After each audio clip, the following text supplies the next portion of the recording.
OnePlus note N30 AC 5G এবং Vivo Y18 এ দুটো mobile ফোনের ভিতরে আসলে কোনটি কেনা উচিত হবে এ নিয়ে অনেকেই দ্বিধাদ্বন্দ্বেই রয়েছে। তো বন্ধুরা, আজকের এই ভিডিওতে আমরা এই দুটো মোবাইল ফোনের ভিতরে ফুল কম্পারিজন করব। তো দুটো মোবাইল ফোন এই বাংলাদেশ বাজারে অফিসিয়াল ভাবে পাওয়া যাচ্ছে 16,000 থেকে 22 সেগমেন্টের আশেপাশে, এবং এখানে ওয়ানপ্লাসের মোবাইল ফোনে গ্রিন লাইন পড়ারও ভয় নেই, কারণ এখানে আইপিএস এলসিডি ডিসপ্লে ব্যবহার করা হয়েছে। তাই জন্য অনেকে জানতে চেয়েছে যে 16,000 টাকা বাজেট পয়েন্ট থেকে আমরা ভিভোর মোবাইল ফোন নিব নাকি ওয়ানপ্লাসের মোবাইল ফোন নিব। তো আজকের ভিডিওটি শেষ পর্যন্ত দেখলে আপনারা এ টু জেড বিস্তারিতভাবে জেনে যাবেন। তো বন্ধুরা, প্রথমে যদি দুটো ফোনের ডিজাইন বা বিল্ড কোয়ালিটি নিয়ে যদি কম্পেয়ার করতে যাই, তাহলে দুটো মোবাইল ফোনেরই ডিজাইন আমার কাছে খুবই দুর্দান্ত এবং চমৎকার লাগছে। তো আসলে আপনাদের কাছে কোন মোবাইল ফোনটির ডিজাইনটি সেরা লাগছে, আপনার ইচ্ছা করলে সেই মোবাইল ফোনটিকে এক ধাপ এগিয়ে রাখতে পারেন। এছাড়া বিল্ড কোয়ালিটি নিয়ে বলতে গেলে দুটো মোবাইল ফোনেরই ব্যাক সাইড এবং ফ্রেম দুই জায়গাতেই প্লাস্টিক ব্যবহার করা হয়েছে, এবং এই জায়গাতে যদি ওয়েট ডিস্ট্রিবিউশন নিয়ে বলতে যাই তাহলে এখানে ভিভো একটু এগিয়ে থাকবে, কেননা ভিভো ওয়ানপ্লাসের তুলনায় একটু হালকা বা লাইট ওয়েট বলতে পারি। তো এখানে ভিভোর ওয়েট হলো 185 গ্রাম এবং ওয়ানপ্লাসের ওয়েট হলো 193 গ্রাম। তো এখানে খুব একটা বেশি ডিফারেন্স নাই, কিছুটা ডিফারেন্স রয়েছে। এছাড়া এখানে যদি আমরা দুটো মোবাইল ফোনের পোর্টস এবং বাটন নিয়ে বলতে যাই তাহলে এখানে ওয়ানপ্লাস কিছুটা এগিয়ে থাকবে, কেননা ওয়ানপ্লাসে আপনারা পেয়ে যাবেন একটি সেকেন্ডারি নয়েজ ক্যান্সেলেশন মাইক এবং ডুয়েল স্টুডিও স্পিকারও পেয়ে যাবেন, যার ফলে সাউন্ড কোয়ালিটি খুবই দুর্দান্ত এবং খুবই চমৎকার চলে আসে। কিন্তু বন্ধুরা, এখানে আপনারা ভিভোতে না সেকেন্ডারি নয়েজ ক্যান্সেলেশন মাইক পাবেন, না ডুয়েল স্টুডিও স্পিকার পাবেন। এখানে একটি সিঙ্গেল বটম ফাইল স্পিকার রয়েছে, যার ফলে ওয়ানপ্লাসের থেকে সাউন্ড কোয়ালিটিটি একটু কম পাবেন আপনারা ভিভোর মোবাইল ফোনটিতে। দেন যদি আমরা দুটো মোবাইল ফোনেরই ফ্রন্ট সাইডে চলে আসি, অর্থাৎ যদি বন্ধুরা আমরা ডিসপ্লে পার্টি চলে আসি, তাহলে এখানে আপনারা ওয়ানপ্লাসের দেখতে পাবেন যে এখানে একটি সুন্দর 500 ডিসপ্লে, তার সাথে full HD plus IPS LCD 90 হার্টজের একটি দুর্দান্ত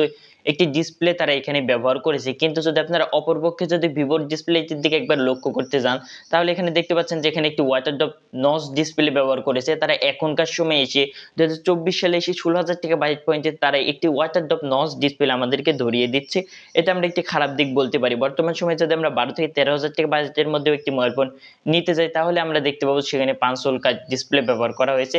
তো এই দিকটি ভিভোর ক্ষেত্রে একটি বড় ধরনের খারাপ দিক আমরা বলতে পারি এই মোবাইল ফোনটির ক্ষেত্রে। এছাড়া বন্ধুরা, এই মোবাইল ফোনটির ডিসপ্লে হলো একটি এইচডি প্লাসের ডিসপ্লে। তো এখানে আমরা ওয়ানপ্লাসে যেহেতু ফুল এইচডি প্লাস পাচ্ছি, তাহলে এখানে আমরা এইচডি প্লাসটি কেন বিবেচনা করতে যাব। তো এক কথায় বলতে গেলে এখানে ডিসপ্লে পার্টে অনেকটা এগিয়ে থাকবে ওয়ানপ্লাস, কিন্তু এখানে ভিভোর যে রিফ্রেশ রেট সেটা আবার ঠিকঠাক রয়েছে। এখানে 90 হার্টজের রিফ্রেশ রেট রয়েছে, যেটা আবার ঠিকঠাক রয়েছে। এছাড়া মোবাইল ফোনটির ব্রাইটনেসটি ওয়ানপ্লাসের থেকে একটু বেশি রয়েছে। নাম্বার অফ নিটস যদি আপনারা বিবেচনা করতে চান, তাহলে এখানে আপনারা ভিভোতে পেয়ে যাবেন 840 নিটস ব্রাইটনেস, যেটা আমরা এ বাজেটের মধ্যে সচরাচর দেখতে পাই না। কিন্তু যদি এখানে আমরা নাম্বার অফ নিটসকে বাদ দিয়ে যদি রিয়েল লাইফ এক্সপিরিয়েন্স নিয়ে আপনাদেরকে বলতে চাই, তাহলে এখানে আপনারা দেখতে পাচ্ছেন যে দুটো মোবাইল ফোনই আউটডোরে প্রায় সেম দেখতে লাগছে, এবং দুটো মোবাইল ফোনে খুব একটা বেশি ডিফারেন্স আমরা দেখতে পাচ্ছি না।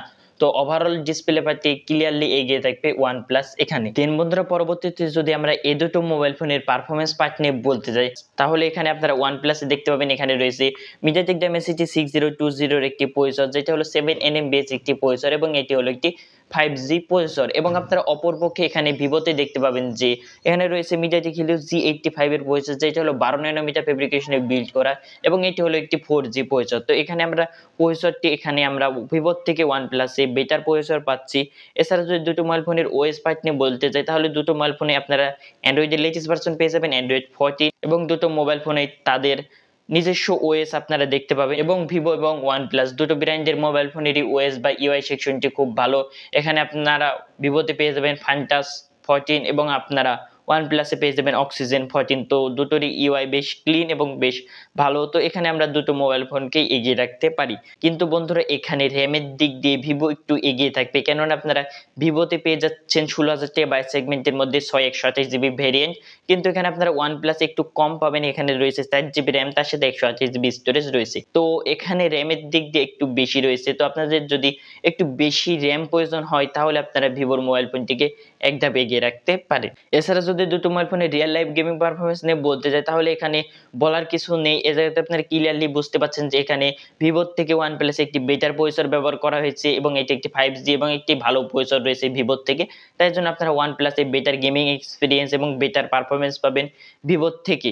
এছাড়া ব্যাটারি লাইফের দিক দিয়ে OnePlus অনেকটাই এগিয়ে রয়েছে ভিভোর থেকে, কেননা বন্ধুরা দুটো মোবাইল ফোনে 5000 mAh এর ব্যাটারি ব্যবহার করা হলেও এখানে আপনারা OnePlus এ পেয়ে যাবেন 33 ওয়াটের চার্জার, সেখানে আপনারা অপরপক্ষে ভিভোতে পেয়ে যাবেন শুধুমাত্র 15 ওয়াটের চার্জিং সাপোর্ট, যেটা এ বাজেটের মধ্যে কোনোভাবেই যায় না। এখানে আমরা 12 থেকে 13,000 টাকা বাই সেগমেন্টেরও কিছু ফোন রয়েছে যেখানে আমরা বর্তমান সময়ে 18 ওয়াটের চার্জিং সাপোর্ট দেখতে পাচ্ছি। তো এখানে আপনারা ভিভো থেকে OnePlus থেকে দ্রুত চার্জ করে নিতে পারবেন, কিন্তু এখানে ভিভোর ব্যাটারি ব্যাকআপ একটু বেশি পাওয়া যায়, কিন্তু ভিভোকে চার্জ করতে অনেক বেশি টাইম লাগে এবং OnePlus খুব দ্রুত চার্জ হয়ে যায় ভিভোর তুলনায়। তো ওভারঅল বলতে গেলে এখানে ব্যাটারি সেকশনে অনেকটাই এগিয়ে থাকবে OnePlus।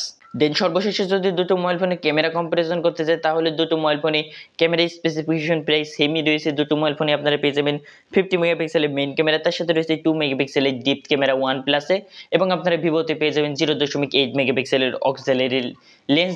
এছাড়া দুটো মোবাইল ফোনে সেলফিতে 8 মেগাপিক্সেলের সেলফি ক্যামেরা ব্যবহার করা হয়েছে। তো দুটো মোবাইল ফোন থেকে তোলা ছবিগুলো যদি কোয়ালিটি নিয়ে বলতে চাই তাহলে এখানে বলার কিছু নেই। এখানে আপনার স্ক্রিনে দেখে ক্লিয়ারলি বুঝতে পাচ্ছেন যে আসলে কোন মোবাইল ফোন থেকে তোলা ছবিগুলো বেটার রেজাল্ট দিচ্ছে। তো এখানে যে কেউ এক দেখাতে বলে দিতে পারবে যে এখানে ভিভোর থেকে OnePlus এর ছবিগুলো বেটার দেখতে লাগছে। এখানে আপনারা OnePlus এর ছবিগুলো যদি একবার লক্ষ্য করেন তাহলে দেখতে পাবেন যে OnePlus এর ছবিগুলো ভিভোর থেকে একটু বেশি কালারফুল রয়েছে এবং এদের কালার মেইনটেইন খুব ভালো রয়েছে। এখানে আপনারা OnePlus এর ছবিগুলো আকাশের কালারগুলো যদি একবার দেখতে চান তাহলে এখানে কত সুন্দরভাবে তারা কালারগুলো মেইনটেইন করেছে, কিন্তু ভিভোর আকাশের ছবিগুলো খুব ব্রাইট করে দিচ্ছে এবং খুব একটা বেশি ভালো হচ্ছে না। তো এখান থেকে ওভারঅল বলতে গেলে দুটো মোবাইল ফোন থেকে আপনারা OnePlus এ বেটার ছবি কোয়ালিটি পাবেন ভিভোর তুলনায়, কিন্তু নাইট মোডে ভিভো একটু বেটার পারফরমেন্স দিয়ে থাকে। কিন্তু ওভারঅল যদি বলতে যাই তাহলে OnePlus এর ছবি কোয়ালিটি আমার কাছে বেশি বেটার লেগেছে এবং ভিডিও কোয়ালিটি দুটো মোবাইল ফোনেরই সেম রয়েছে। দুটো মোবাইল ফোন দিয়ে 1080p এবং 30fps এ ভিডিও শুটিং করা যাবে এবং দুটো মোবাইল ফোনে ভিডিও শুটিং এর ক্ষেত্রে কোনো প্রকারের স্টেবিলাইজেশন এই ফিচারটি ব্যবহার করা হয়নি।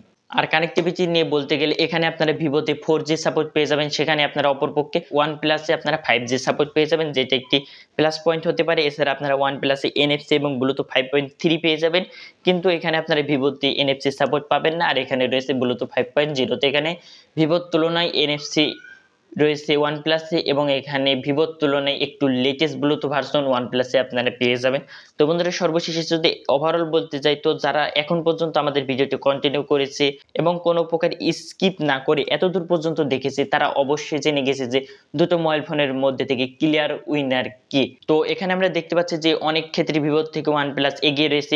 এই 16,000 টাকা বাজেট পয়েন্ট থেকে আমরা ভিভোর পরিবর্তে OnePlus-টা কেনাই বেটার হবে আমি মনে করে থাকি। তো এখানে ক্যামেরা, ব্যাটারি, ডিসপ্লে সকল দিক দিয়ে ওভারঅল দিক দিয়ে ভিভোর থেকে OnePlus এগিয়ে রয়েছে। শুধুমাত্র যদি আপনাদের 4GB র্যামের যদি কম মনে হয় তাহলে আপনারা এই বাজেটের মধ্যে OnePlus এর পরিবর্তে অন্যান্য অপশনগুলো দেখতে পারেন, কিন্তু ভিভোতে 6GB র্যাম রয়েছে, কিন্তু আপনারা এখান থেকে এমন কিছু মোবাইল ফোন রয়েছে যেখানে আপনারা 8GB পর্যন্ত র্যাম পেয়ে যাবেন। শুধুমাত্র যে র্যামের জন্য আপনারা ভিভোর মোবাইল ফোনটি কিনবেন এটা আপনাদের জন্য ভুল ডিসিশন হবে। আপনাদের যদি বেশি পরিমাণে র্যাম রোম স্টোরেজ প্রয়োজন হয় তাহলে আপনারা আরো অন্যান্য ব্র্যান্ডের মোবাইল ফোন বা অন্যান্য অপশনগুলো দেখতে পারেন। তো এই দুটো মোবাইল ফোন নিয়ে বলতে গেলে OnePlus এই জায়গাতে ক্লিয়ার উইনার, যেটা আপনারা সকলেই জানেন। তো বন্ধুরা আজকের ভিডিওটি আপনাদের কাছে কেমন লাগলো অবশ্যই কমেন্ট করে জানাবেন এবং বন্ধুরা এরকম ভিডিও প্রতিনিয়ত দেখতে আমাদের চ্যানেলটি সাবস্ক্রাইব করে পাশে থাকবেন। দেখা হচ্ছে পরবর্তী কোনো ভিডিওতে। ততক্ষণ পর্যন্ত ভালো থাকবেন, সুস্থ থাকবেন। আল্লাহ হাফেজ।